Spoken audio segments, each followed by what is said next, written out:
Norah， 欢迎大家收听早安英文。Hey Norah, are you okay? You look exhausted today, like you didn't sleep a wink last night. Yeah, you're right about it. 我昨天晚上基本上一晚没有睡觉。Wow, what? What did you do? Well, Jan invited me to go to watch the Euro 2020 on a ship. 昨天晚上就是和 Jan 一起去看欧洲杯了。No kidding? The Euros? But as far as I know, you have no interest in football. Yeah, but Jan pretty much dragged me there. 而且反正可以看帅哥嘛，所以我就去了。Okay, so how did the match go? What teams were playing? Portugal and Belgium 就是葡萄牙和比利时。Oh, I read the news this morning. Belgium beats Portugal, sending Cristiano Ronaldo.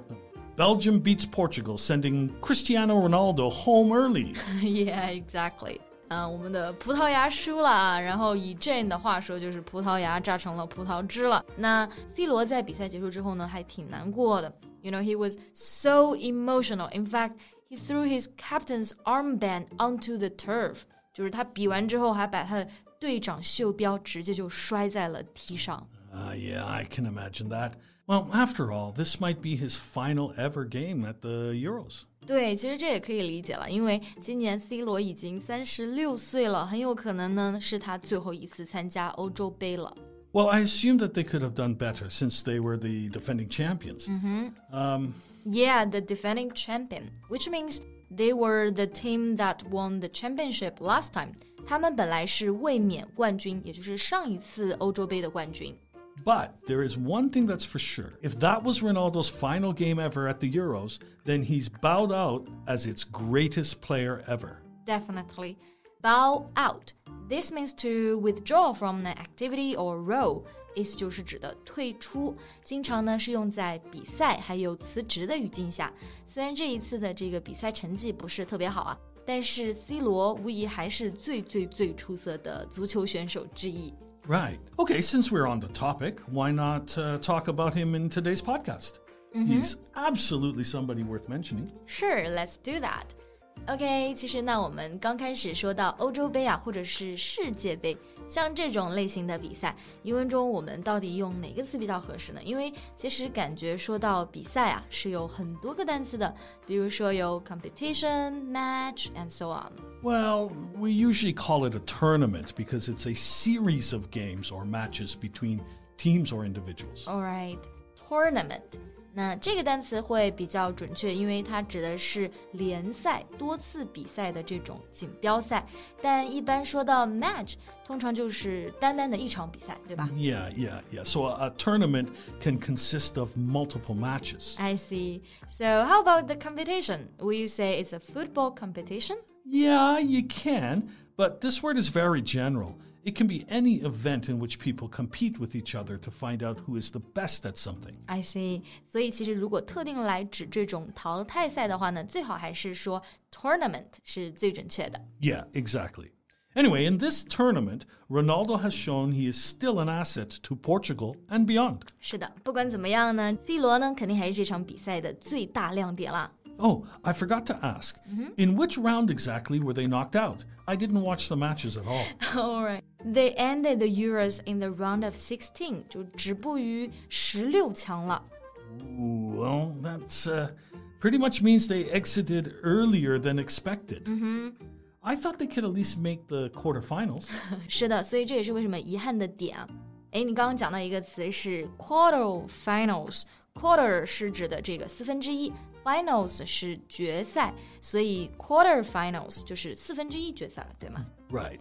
The quarterfinals are to decide the players or teams for the semifinals of the competition.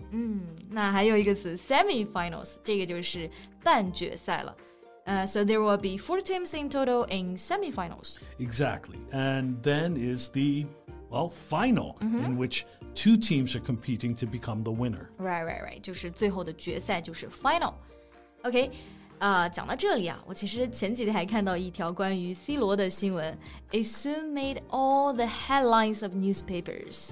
Do you mean that he moved the Coke bottles away during the press conference? 对，A press conference 就是指的记者招待会。其实这件事呢，主要是说 C 罗在会上呢就直接移走了面前的2瓶可乐，然后拿起了旁边的水。这个本来是没什么的，问题是可口可乐是赞助商。Yeah, and Coke is a sponsor of Euro 2020, so that became something quite serious. Right. 那刚刚讲到一个词 sponsor， 这个单词的意思就是赞助商了。Yeah, they are there to pay the costs of a particular event, and they use it as a way of advertising. Right. But this act seems normal to me, actually. 就我感觉这个行为还好啊，因为我平时就不太怎么喝这种 carbonated drinks， 就是碳酸饮料，一般就直接 drink water.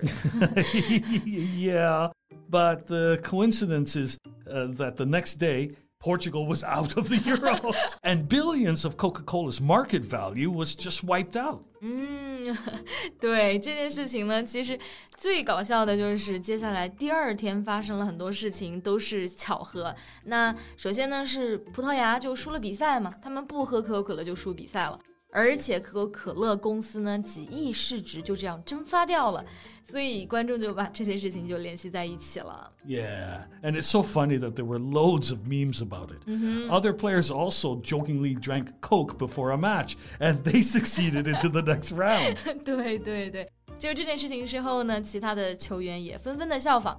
不过他们就反着来，他们玩起了这个可乐梗啊，就比赛之前喝可乐，然后结果就晋级了，然后他们还故意把这个可口可乐放在这个发言台前面，要赞助商跟他们合作，就真的还挺搞笑的。不过好像官方可口可乐并没有怪 C 罗这件事情 ，They didn't blame him about it. Oh no, not at all. Coke responded by saying Ronaldo is entitled to his drink of choice. 哇哦，就感觉还是挺理智的。那刚刚有一个表达就是 is entitled to， 这个就是指的有权利去做某件事情 ，they have the right to do something。所以可口可乐这边的回应就是说 ，C 罗有权选择自己喝的饮料。Yeah, in fact, there had already been a fall before the press conference, and other factors may have also contributed to the drop. 对，肯定也是有很多其他的原因导致了这个市值的蒸发呀。不过整个来看这个事件，可乐梗还是非常好笑的。Right, but back to our topic today. Though Ronaldo didn't get the result he wanted, he's still one of the best football players, with no doubt. And we're proud of his journey. 是的，虽然呢这一次比赛的结果不是特别让人满意啊，但是我们也相信这改变不了 C 罗在足球还有在欧洲杯以及在球迷心中的地位，也希望下一次再见到他的时候呢，他能够如愿取得好的成绩。那今天的节目呢就到这里结束了。 Thank you so much for listening. This is Colin. This is Norah. See you next time. Bye. This podcast is from Morning English. 学口语就来早安英文。